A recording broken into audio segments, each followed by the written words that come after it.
যুক্তরাষ্ট্র ও ইরানের মধ্যে দ্বিতীয় দফা আলোচনার জন্য নতুন একটি প্রস্তাব দিয়েছে পাকিস্তান। আগামী কয়েকদিনের মধ্যে এই 2 সপ্তাহের চলমান যুদ্ধবিরতি শেষ হওয়ার আগেই এই বৈঠক আয়োজনের প্রস্তাব দেওয়া হয়েছে।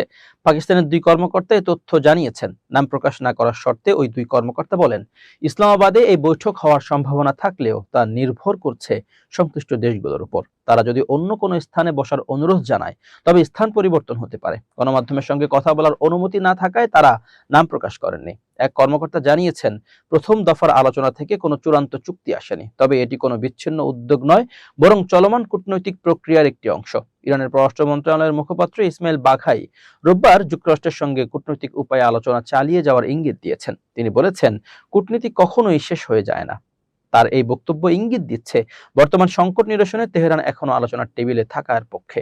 যদিও যুক্তরাষ্ট্রের পক্ষ থেকে আলোচনার বিষয়ে কোনো ইঙ্গিত পাওয়া যায়নি। 5 সপ্তাহের রক্তক্ষয়ী সংঘাতের পর গত মঙ্গলবার পাকিস্তানের মধ্যস্থতায় 2 সপ্তাহের অস্থায়ী যুদ্ধবিরতি চুক্তিতে সম্মত হয় যুক্তরাষ্ট্র ও ইরান।